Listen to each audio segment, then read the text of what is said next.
Welcome back to another episode of Agency Edition, a toggle series for agency leaders who want to grow their business. I am so excited for today's episode. I sat down with Eli Rubel, and if you are an agency person who is on LinkedIn a lot, you'll probably recognize him as the profitability guy. He's an agency owner behind agencies like Mattermade, No Boring Designs, and his newly launched project, Profit Labs. He has scaled his agencies by keeping one thing front and center: profitability. Now, as you'll see over the interview, everything that Eli does links back to numbers. We talked about a ton of things in the agency's back end, including why time tracking isn't about micromanagement. It's actually about understanding where your team is spending its time and what projects are profitable, why financial forecasting needs to be a living, breathing document and part of your everyday operations. And Eli also gave some amazing, real insights into what profit margins he aims for, and how he increased his monthly retainer price from $2,500 to $45,000 per client. This one is for people who want to learn from someone who's done the thing. Here is my episode with Eli Rubel. Well, thanks for having me. My name is Eli Rubel. I am an agency guy. Some people call me the agency profitability guy. I'm pretty obsessed with like the finance side of agency life. I've built a number of agencies now. Mattermade is a performance marketing agency. No Boring Design is a design agency. And I'm launching now my latest agency, Profit Labs. Over the last 10 years, oh, wow, not 10 years. Over the last 5 years, I've produced more than $10 million in net profit through my agencies. So pretty obsessed with like how to make and run and scale a profitable agency. And that's what I like talking about. I'd love to just turn back the clock, not 10 years, but 3, if Sure. I can. I read a post that you made about where you're at in 2022, and I just found it really interesting. You said that you're at 4.2 million, 40 employees, and then the market turned, and suddenly you only had enough clients for 5 employees, burning, I think you said it was $200K a month. Looking back, what were the warning signs, and is there something that you could have done differently to see that coming? Yeah, that's a good question. It's a question I've certainly asked myself a number of times. I think that and it's also important to mention that the 4.2 million, that was profit, not revenue. We did 4.2 million in profit in 2021 as an agency with 40 people, and then the crash that you're referring to was in 2022. The tech market just had that crazy slump, crazy crash where VCs pulled back all the funding, startups stopped spending, and our ICP, our audience that we focused on exclusively was venture-backed SaaS. So all of our clients basically went into this like tech recession pretty much overnight. So on the question of, what would I do differently? I don't really think, honestly, there's anything I would have done differently. And the reason I say that, I was having a conversation with someone about this exact topic like 2 days ago. Sure, there's the version where you say, okay, maybe I should have been more cautious with growth and not grown the team as quickly. But the fact of the matter is, in 2021 and 2021 and 2020, like the years preceding the crash, it was a cash grab booth. There was so much money flying around the market. Companies were in a growth at all cost mindset, and they're willing to pay almost whatever. I mean, it was basically like, our biggest problem for 3 years was we couldn't hire quickly enough to meet the demand, which is an awesome problem as an agency to have, a really frustrating problem, but an awesome problem. I think I spent something close to like $1 million on recruiter fees over that time period. Holy heck. Yeah, it's crazy. Just because it's like the money was there to capture if I had the people and the talent to capture it. But because I didn't have the people in the so it was just this game of trying to constantly be like keeping pace with what the market wanted. And so 40 people, I mean, it pains me to say this, but in 2021, we had forecasted 2022 we were going to close the year at 7 million in EBITDA, 7 million in net profit. And so like the team would have been even bigger than 40 had we continued on the exact same growth trajectory. But when the market fell out, it's like, it was kind of a random event, right? Like the VCs just decided, shit, things are all of a sudden not the way we like them. We're going to pull back. There's no way I could have predicted that. And so to summarize, like, I would rather have captured the cash and captured the upside in the good times like I did, and then deal with the bad times when they come. But I don't think there's any way, unless you have a crystal ball and can predict the future, I don't think there's any way to plan for that. I think the crystal ball analogy is pretty smart way to look at it, because I know that you're like heavily reliant on what you call your profit model, right? I see you talking about it all the time, and it's something that you are basically educating other agency owners like this should be your Bible. I guess I have a two-part question. One, did you have that profit model in place at the time? And two, have you changed how you use that since 2022? So yes, I had the profit model in place at that time. I firmly believe, as you said, like I don't think any agency owner should run a business without a profit model in place, because without it, they're essentially flying blind. It's just like that would scare the crap out of me, and certainly isn't a way to, you're just kind of hoping for a good result as opposed to planning for a good result. And as we know, hope is not a strategy. So I did have a profit model in place. I've refined the profit model since then. I think every year that I'm in business and operating these agencies, I find ways to fine tune it and tweak it, but nothing that would have changed the outcome of that crash, right? Because again, back to the crystal ball thing, like I can't plug that in as a variable into the spreadsheet, because at the end of the day, if a market crash comes like that, there's only one thing you're going to do, and that's let a bunch of people from your team go, because you're going to have a surplus of talent and not enough business. There is a benefit to modeling it, because the model tells you how many people you're supposed to have employed at certain revenue milestones. So it spells out like, hey, if you retracted from, and this works for growth too, but if you retracted from, say the business was doing $200,000 a month, hypothetically, and all of a sudden you're $50,000 a month because of some sort of crazy event that you couldn't have planned for, you're going to look at that line item, and in the profit model, it's going to show you, here's each of the role types that you have and exactly how many of that headcount you should have to meet that $50,000 of demand. And if you have more people than that, like it's a choice, right? And it's like, speaking honestly, one of my agencies right now, we are overstaffed. Like we're operating at 60% utilization, which is, I preach against this, right? I'm very much like, if as soon as you drop below 75% for 3 months consecutively, this is kind of like a rule of ours that I'm breaking right now. As soon as you drop below it, you should cut and get yourself above it into this healthy range of like above 75% utilization.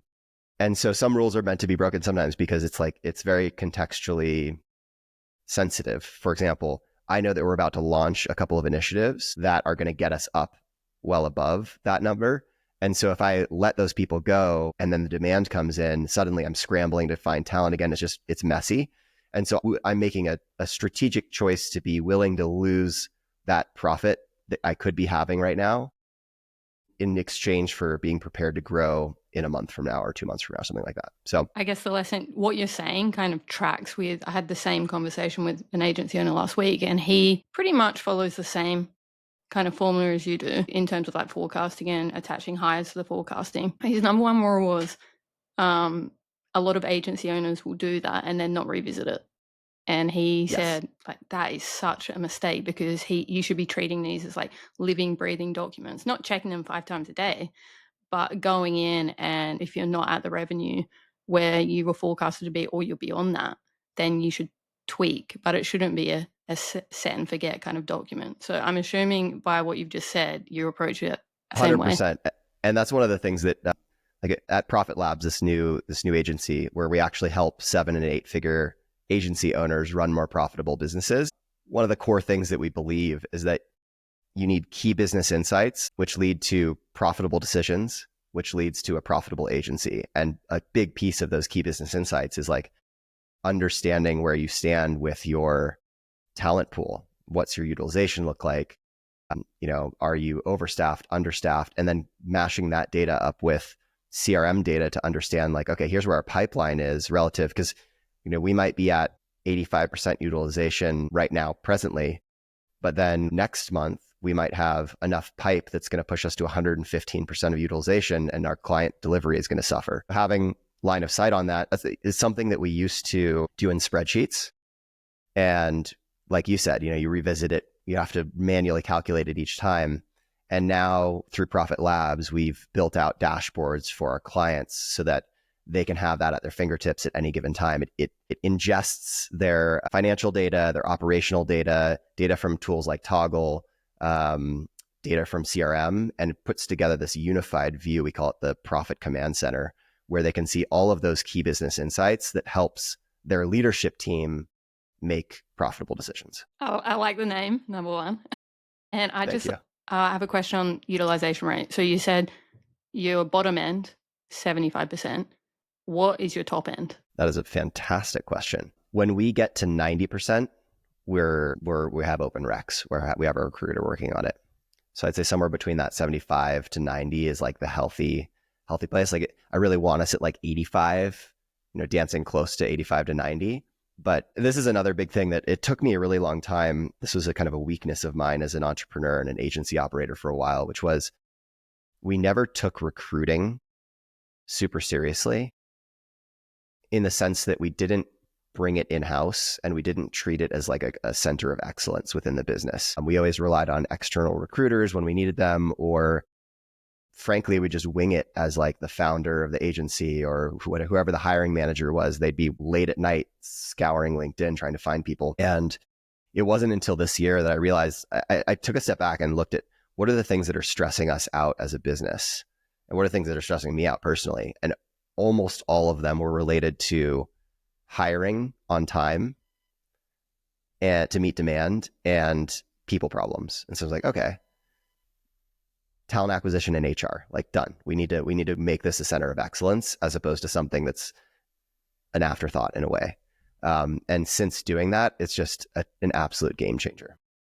What does that process look like now that you bought it in-house? I'm just intrigued because I seen that you had a post saying something about keeping you up at night and you were like, or on your weekend or something, you're scouring like thousands of CVs. So I'm just wondering what that looks like in reality. Yeah, I mean, that was when I was first launching No Boring Design. I was recruiting for it, and I think the post you're referencing, I looked through something like 2,000 profiles in a weekend over a 3-day weekend. Just my family was like, "Why are you staring at all of these designer profiles?" And I was like, "I've got to find someone. And so we hired a head of talent acquisition, and this person, she's amazing. She joined our team fairly recently, and she set up all of the infrastructure such that, when that Profit Command Center dashboard says, hey, you're getting into a zone where you need to start hiring or opening a rec, she meets with the hiring manager, understands the roles, goes out and starts outbound poaching people, looking for people to hire. So we don't rely very heavily at all on people applying. It's mostly an outbound motion for us where we cherry pick, here's the ideal profile for us. And then she reaches out to them and runs what would be considered a traditional outbound full desk recruitment process. ABM for hiring. Exactly. Yeah. Yeah. Do you ever make your jobs live? Like, I'm just intrigued. We do, just because you never know. Like, I think we've certainly hired some amazing people who have applied. So it's not out of the question, but I personally just don't like relying on it. I think that's more of like a general business statement where I just don't like relying on things, waiting for things to come to me. I like to go out and get them. And so sure, we'll have that available. People can apply and we do hire from that pool, but we also are very proactive about this outbound motion. I think it's smart because you know what's right for your business. And I think just on the back of that, the job market right now is just nuts. I'm sure you've noticed, but we hired for a position. I won't derail the conversation, but we hired for a person in our marketing department last year and we had 4,000 applicants. And it's just kind of crazy. And like the time suck on your internal teams to deal with that is just, it's a lot. So your strategy makes sense, especially if you know exactly what you're after. You've got the right person in-house going and searching for it. So it's nice. ABM for hiring. We've talked about utilization, but I just want to just get your opinion on metrics in general. Again, your LinkedIn's been great to research for this interview, to be honest, but you made a post a couple of days ago about, I think it was like 20 metrics that you like to track. 90% of agency owners are tracking the wrong things. So what, in your opinion, is a wrong thing to track? And what, in your opinion, is like a non-negotiable? So I feel like agency owners get caught up in what I would consider to be vanity metrics, which are generally we can think of them as like top of funnel, being really, really focused on revenue and really proud of revenue. Like that's such a strange thing to be proud of in a business where you're doing this. And like most agencies, if we're being honest, aren't built to sell. maybe they'll sell for like some small multiple, but they're not built like, it's not like a software company where, you can sell it for 10x any day of the week if you're over a certain ARR threshold, in which case revenue totally matters, right? Because you have this big upside potential and the employees have a big upside potential.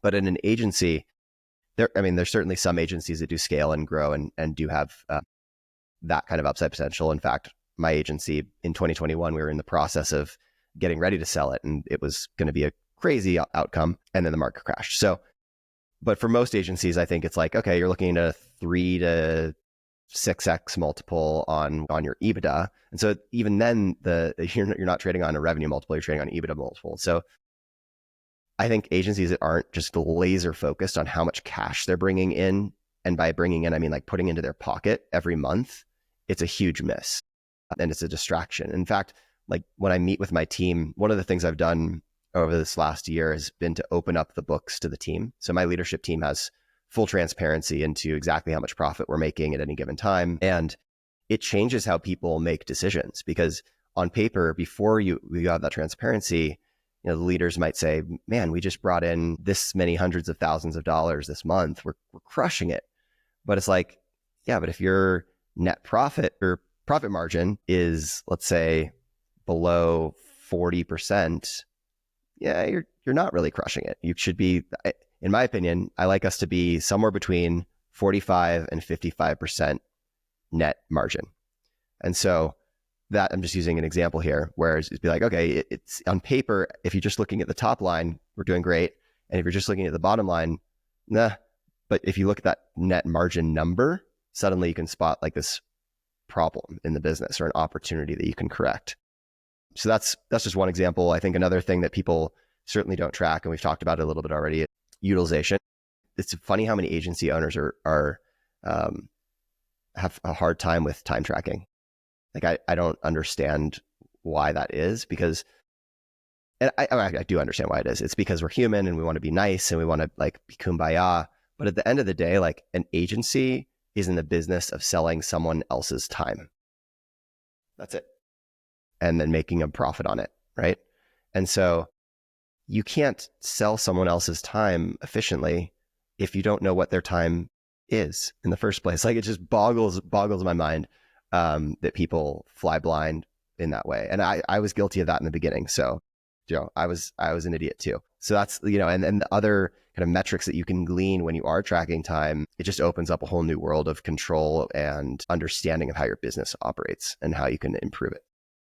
I will go to time tracking in a second, because obviously we all have opinions on that.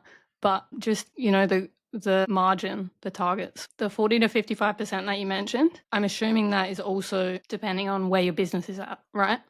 If you're at the growth stage and you're just starting out, you're not going for 40%, right? So it's interesting. There's this curve. I should do a post about this curve, actually. You should do a post. So when I post about like, okay, my target is between 45 and 55% net margin. That's what I tell my GMs, like, hey, if you're between those numbers, then we're in a good place and our meetings are going to be happy times. And if you're below those numbers, then our meetings are going to be like, what are you doing to get us back there? But when I post about that, it's funny because some of the agencies that are earlier in their growth trajectory, they're like, this guy, he's talking about, bragging about or 45% or 55% net profit margins. We're operating at like 80% net profit. And so there's this interesting curve where in the very beginning, when you launch your agency, your net profit's going to be like 0.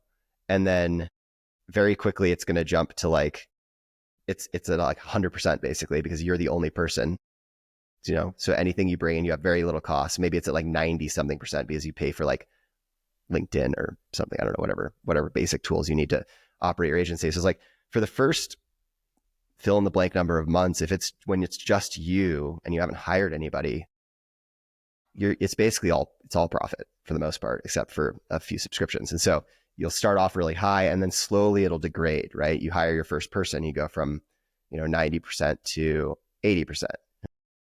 I'm still crushing it. It's amazing. Get out of my way, world. And then you hire 3 more people and you're just like, you're just watching it walk down. It tends to naturally settle in that like 50 to 60 range until you have to make management hires. So I think there's this like cohort of agency owners who are probably, if I were to guess, somewhere between 250,000 and 500,000, maybe even a little bit more than that in profit per year, where they're comfortably sitting between, 50, 60 plus percent net margin. And that's because they're still small enough that they haven't had to hire a layer of management. That layer of management is what brings most agencies from that 50, 60 plus down to like the 30s. And it's a very sobering experience when you get there, because you're like, oh shit, now I actually have to figure out like financial controls, and I have to figure out how to say no to people when they ask for things. And I have to, control all sorts of things that I wasn't really that concerned about in the past. So that's when you get a more mature agency. And I'm not knocking earlier stage agencies. We've all been there. This is just kind of the natural progression of things. But that's when you have to sit back and go, okay, that's when the profit model is the most important. Because if you had a profit model, you can have it from the get-go. If you have a profit model in place, this is coming and you've already planned for it. You've already accounted for it. It's in the model. It's already baked into the model. And so there shouldn't be any surprises then. For example, the agency I was describing, where I'm allowing them to be operating at 60% utilization right now, that brings our net profit margin down to like a really horrible number. It's like in the 20s right now, because of course we're carrying a huge team cost without that 40% revenue. But I know that when we're operating at 90% utilization, that business will be at 52% net margin. Like I know the exact number. There's no guessing. So that's the power of the profit models. Like I could choose to drop that team. I could drop the team and immediately be back up at 52, because we'd be at 100%, if we drop the team that was underutilized. Or I could keep the team, which is what I'm doing, and bring in more revenue, and then boom, we'll be back at 52. But you're only as confident talking like that because you have that model in place, right? I mean, imagine An agency owner that is just looking month on month or not doing any proper forecasting. You would see that 20% number and just immediately just start making decisions that aren't going to help in the long run, right? Totally. I mean, yeah, you hand and face kind of freak out moments, and you're like, why? Like, I thought I was doing good. What's good? I've had plenty of those moments. And anytime I ever feel that, I go back to the model. I'm like, something is wrong, and the model is our source of truth. So like, what's going on? And then you can reverse engineer, like, okay, oh, it's this thing. We over-indexed on this one thing. We deviated from the model. We need to get back to the model. Boom. Do you think there's a certain danger in agency owners only caring about top line revenue? And what I mean by that is not digging into not just the overall numbers, but each client account, like how much profit you're making off each client account, not just the gross number, but the actual net figure, what goes into that account, how many people are having to work on these projects to make the client happy. Do you think there is a danger in just focusing on like the top line instead of digging in? For sure. We have had many conversations as a leadership team where, hey, client X, their project is lagging. They've been taking a while to make decisions. They've been lots of rounds of revision. They're kind of deviating from our normal project plan by 2 weeks, by a month, whatever it is, they're dragging. And without that level of visibility, you're just making a gut decision. And the gut decision is just even as a leadership team, you're making gut decisions that aren't connected to financial insights, right? So you're basically saying like, well, we really like them. We don't want to make them mad.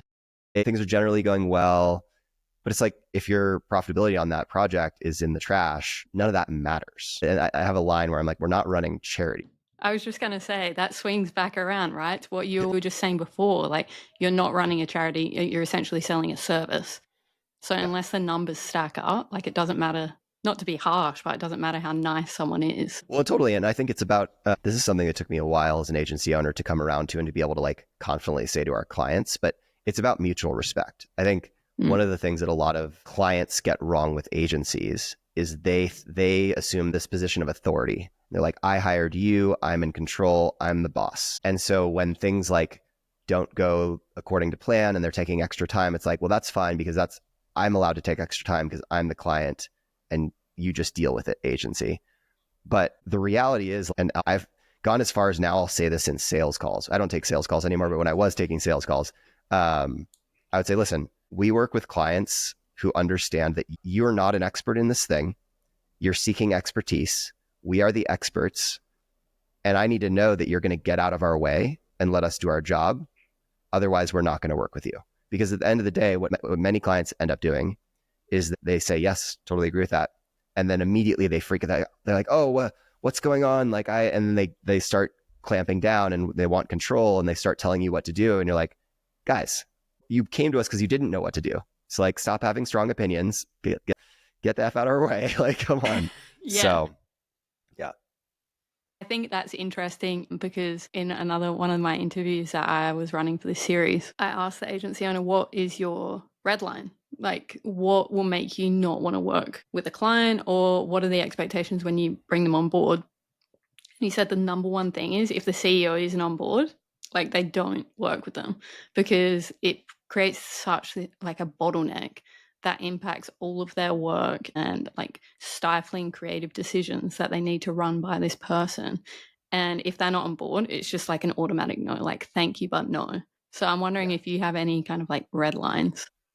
Yeah. I mean, I think it's making sure that they're aligned with that ideology that I just shared, where it's like you understand that this relationship is two ways and that we're the experts and you're coming to us for that service. They have to align with that. A lot of it's like hard to define soft flags that we'll see. You know, like sometimes you get into a room with the person who's making the decision, whether it's the CEO or a VP or director, and you can tell there's just a lot of ego in it for them. And they're the smartest person in the room and they need to make sure everybody else knows that, and they don't leave airspace for other people to talk. And it's just like, life is too short to deal with assholes. I'm just not into that. And I don't want my team to be saddled with that. And we've certainly done plenty of those engagements over the years. And it's always the same thing at the end of the day. It's like, you do good work, they're hard to deal with. You make concessions, they're hard to deal with. Eventually the relationship sours. Then you're the idiots in their eyes and they talk shit because it's like, they didn't like you. It's just things devolve. And so I like to avoid those in the first place and find clients who are interested in being true partners. I mean, we have many relationships now that have gone past the 2-year mark, which in agency land is a pretty good thing. And nowadays I feel like it's more and more rare to have that. So we like finding those people. I guess it goes back to what you're saying as well, like it's mutual respect, right? About your team's time and how that's handled. It's not just the top line numbers that look good on the spreadsheet. It's when you dig into it, you're actually making like a healthy profit out of each account as well. And that's what I found so interesting when you made that post about time tracking. You even prefaced it by saying, this might not be a popular opinion, but we rely on it and we've always done it. And I think part of your wording was, I don't want to sound like a dictator, but we're not running a charity and we are essentially selling a service. And some of the people that commented, they were so against it. And I was quite shocked actually, because you're in the business of selling time as a service. So I'm wondering if you had any pushback internally when you rolled that out. Have you always done time tracking, and how do you get your team on board with doing it? Yeah, so I'll answer that question, but before I do, I want to kind of give you my reaction to those people who gave that response. My guess is that the people who pushed back fall into one of two buckets. Either they're an agency founder who has 10 or fewer employees, or they're an employee that isn't an owner of the business. And the reason that I say that is, who wants to have their time tracked? Nobody wants to have their time tracked unless they're like a business-minded person and they hear your logic, which I'll explain in a second about the pushback and stuff. I don't want someone looking over my shoulder. I don't want to feel like it's like you feel like it's easy to feel like a factory worker. You're like punching in, punching out, punching in, punching out. And that, we're humans. And so that kind of sucks. So I understand why an employee mindset wouldn't want that if they're given a choice. And then for the agency owner mindset, I also understand where if you're sub 10 people, it could feel like you totally have a handle on things because you are in meetings with these people all day long, and you can wrap your arms around a 10-person team pretty easily. And it just feels like micromanaging and a nuisance, really, if you're asking time tracking at that point. I disagree with that. I still think you should time track, but I really think it's not until you're like at 15 plus employees where it becomes an absolute must have. Like if you're not doing it, it's just a huge miss. And I would guess that none of the people who pushed back fall into that bucket. Do you think it's to do like with misconception though? Because you just mentioned micromanaging and that comes up a lot. We done a study at the end of last year. We interviewed like 400 or 500 CEOs, CTOs, CFOs, and one of their biggest problems was time tracking, getting their teams to actually do time tracking. But what really jumped out is they just jumped straight into like wanting to record people's screens and wanting to take a screenshot every 10 seconds and all this like crazy stuff. Wow. And part of me thinks when you mention time tracking, that's what people think it is. And it's like, that's not what it is. It's more just like logging how long you've spent on a task. If you've had to spend an extra couple of hours on a client account, it's just making sure that the business gets paid. That's what time tracking is. It's not all this other crazy shit where like people are recording your screens and stuff. So I guess my point is I think there's a lot of like misconceptions on what actually goes into it. Totally. And I think that's the responsibility of management to and even individual managers to make sure that each person understands why we're time tracking. So back to your original question was, did we receive pushback? Absolutely, we received pushback. Some people flat out didn't do it. Some people, they do it begrudgingly and you'd have to remind them. And we're still in a place now where we're like looking for ways to continually reinforce and encourage. And like, there's some people who you can tell just are like, maybe they're doing it, but they're doing it at the end of the week in a kind of retrospective where clearly it's not very accurate. They're just kind of getting it done. So there's all these behaviors you're trying to like improve. But for us, it was making it really clear, like, look, and time tracking is a hard topic because you're always talking about like firing people and hiring people and watching their times, like heavy topics. But at the end of the day, I think there's a carrot and stick with time tracking. The carrot is in an agency, what's the number one thing that employees complain about? Being overworked, right? They're like, it's a grind. Everybody talks about the agency grind. Like, oh, it's like, it's fun. You get to work on a bunch of accounts, but it's just like, it can be an absolute grind. Like, that's okay. So you're working too many hours, you're saying? Like, yes. Great. How do I know you're working too many hours? Well, because I'm burnt out and I'm telling you now. And I'm like, well, wouldn't it be nice if you didn't have to tell me once you're already burnt out that you're working too many hours? Wouldn't it be nice if, as a manager, I can say, Kim's been working like she's logged more than 40 hours a week for 3 weeks in a row. We need to do something to get some of that work off of her plate and get her into like a more healthy balance before you even come to me and said you're burnt out, right? Or maybe even before you're feeling burnt out. So that's the carrot. And another version of the carrot is, you keep asking for help. You keep saying you're overwhelmed and you can't get it done. And you really want to you think we should make this higher. Well, if we're tracking time, we can see that in the data. It's like, wow, that entire team is totally saddled. There's no space for extra work. We should open up a headcount and make that higher. And so that's another carrot version of time tracking. The stick version of time tracking in my mind is, it's like let's say you logged 20 hours a week for 3 weeks in a row. That's a problem, right? That's, if we're again back to we're not running a charity.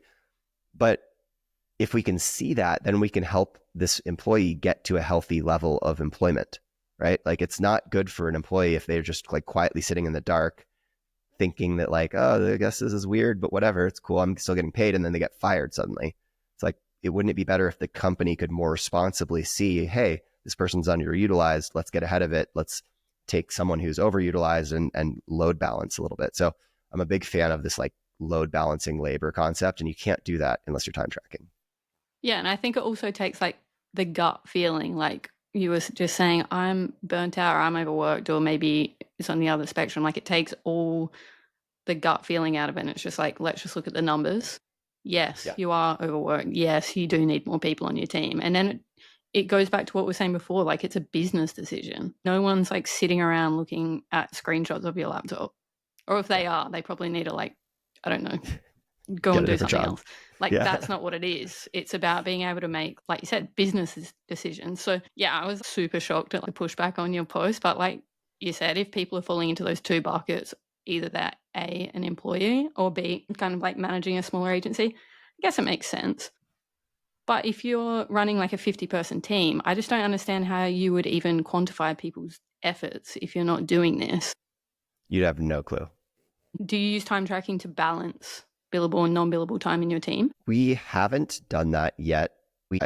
I'm still a little bit back of the napkin there where I'm just like, I assume that people have 35 working hours in them that's billable, and 5 hours a week is going to be probably like meetings, random shit, whatever. And, within that 35 hours it's billable, we're all humans. Like some of that's going to be really productive time and some of it's going to be less productive time. But I think 35 hours to me, it should be billable. 5 hours should be non-billable. And that gets them to the 40.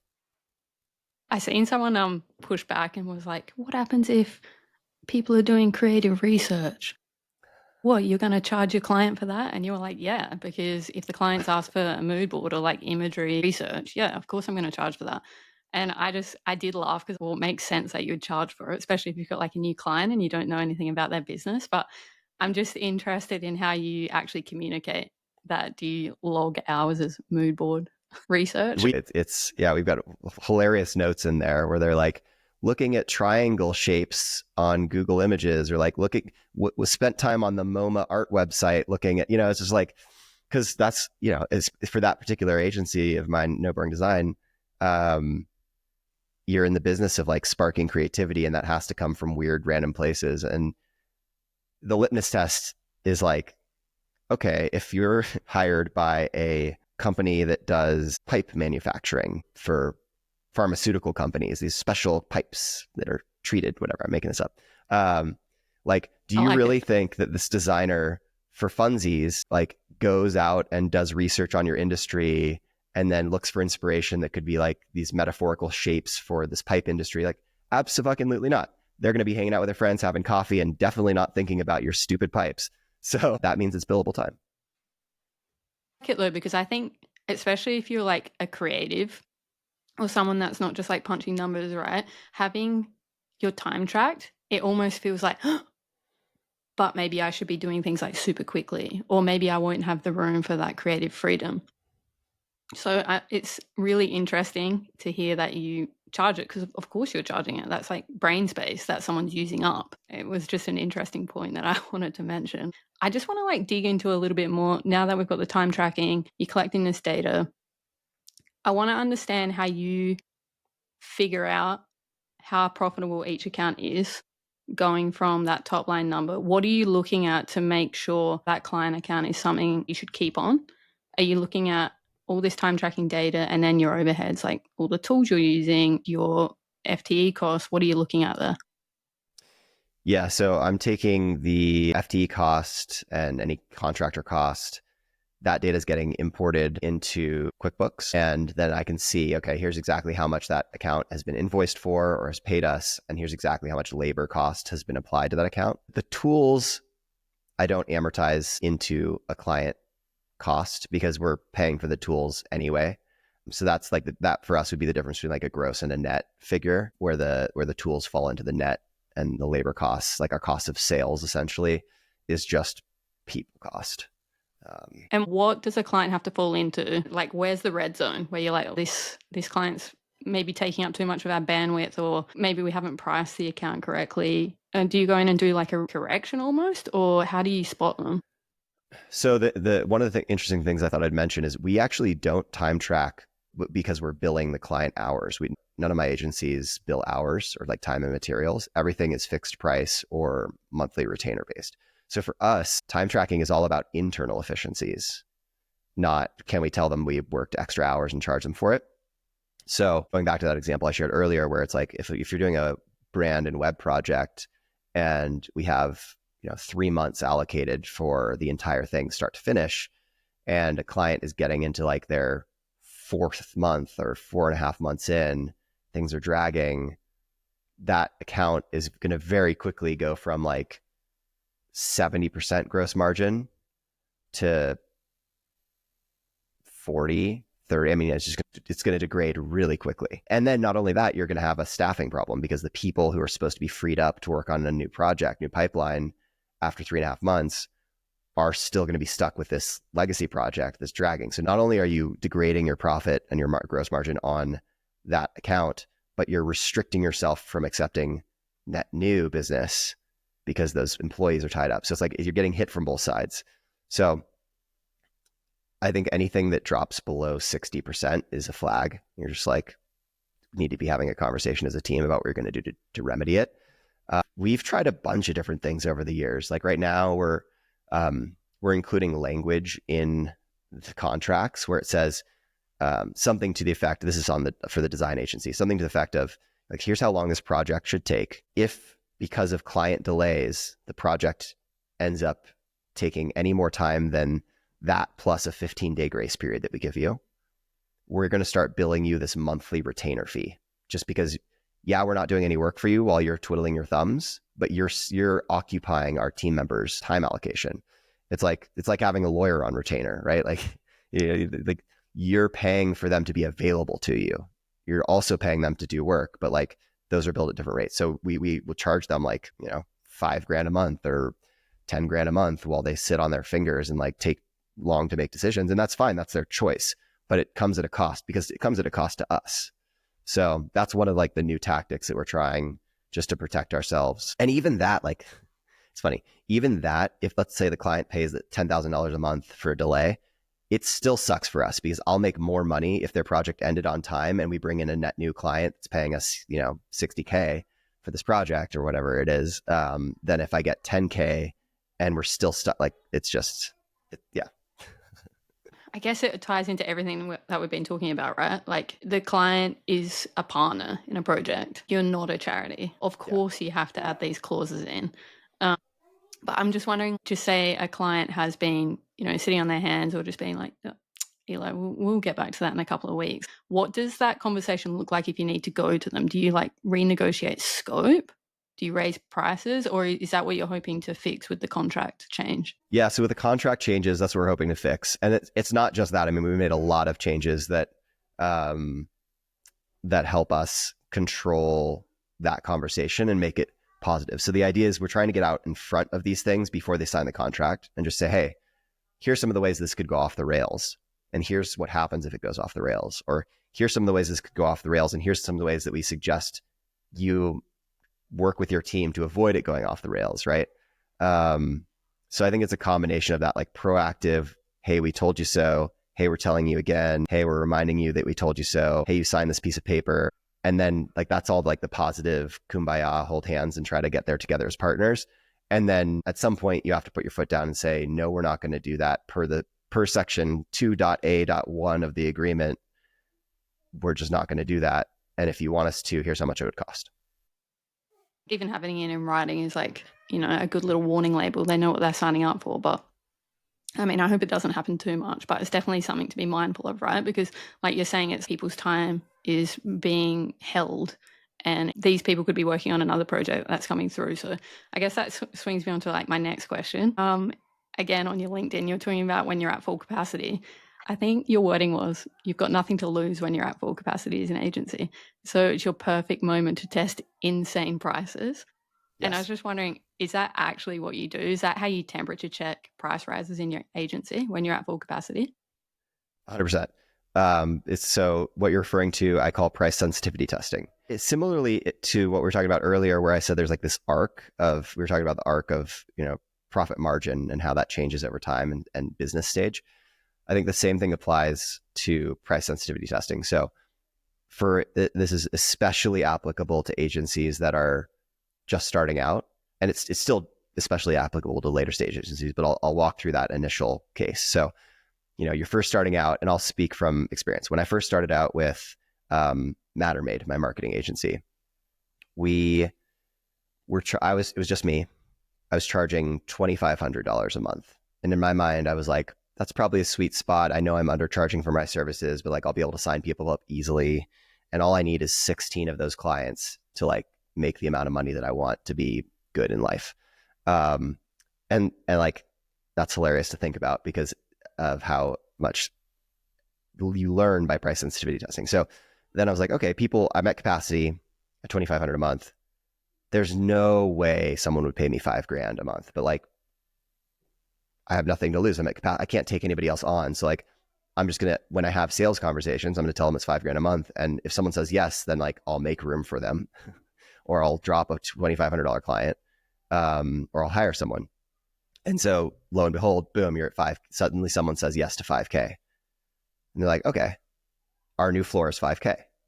And so now your price is 5K, and you go like hire someone and you fill up their bucket at 5K. And then same thing. I think we jumped from, I think it was like 2,500, 5K, maybe closed a couple at 7,500. Then I think we jumped to like 12,500, 15, then 20,000 a month. Then we ended up, we peaked at $45,000 a month as our fee. I can say with confidence that our offering from when we were charging $20,000 a month to our offering when we were charging $45,000 a month changed very little. It wasn't like they were getting double the service. It was just, we were getting really good at what we do and we were charging more for it. So. But I think it's a good lesson in being comfortable in charging what you're worth. Again, like I was having the same conversation with another agency owner just yesterday, and he actually started as a freelancer and crossed into agency. And he said it took him so long to get comfortable with, people will be willing to pay this because the quality's there.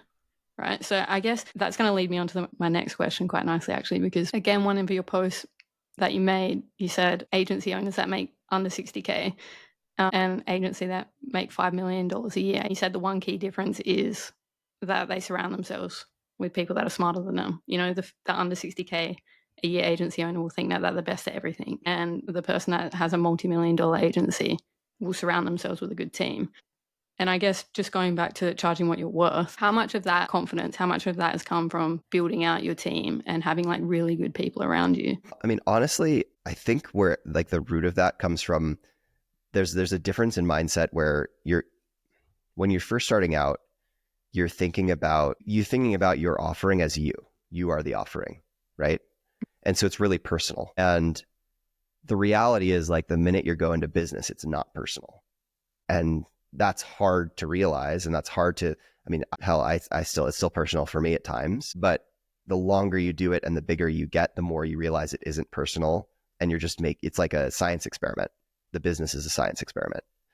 And in the beginning, you happen to be the labor force. So as the labor force, it can feel personal, but if you separate yourself when it comes to pricing and you say, that person's no longer in the room. Now I'm like a scientist and I'm working on my science experiment, and the experiment we're running right now is around pricing. And so to me, that's where you get the confidence, not so much like the team size, the team quality or any of that. It's just like, once you really inside of yourself feel confident that you can step away from how you feel as the person servicing the revenue or as the person managing the teams or whatever it is, and just say, this is a fun science experiment. Let's see how much we can optimize for variable A, being price. I think it's just so interesting because it feels like, in a roundabout way, the confidence and treating things as an experiment. Correct me if I'm wrong, but it all comes back to you organizing everything, and you're confident that this is where you're going because of your data, your forecasting, and all of your budgeting. Like, you have that confidence. You're not guessing, if we don't land this project, well, we're going to have to. There's none of that, right? 100%. And that's exactly why I started Profit Labs. It's because I wanted to help other agencies have that level of clarity and confidence. I love it. I think that's a good way to wrap it up because we're at the hour. Why don't you tell everyone where they can find you, Eli, and plug Profit Labs and your other agencies? Yeah, appreciate it, Kim.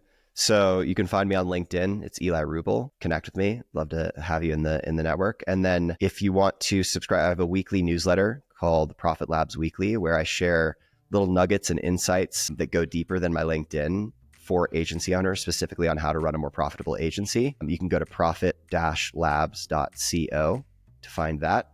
And then you can also go to that same URL, profit-labs.co, to learn more about how Profit Labs might be able to help you run a more profitable agency. Love it. Thank you so much, Eli. It's been so fun. Yeah, thanks, Kim. Thanks for having me.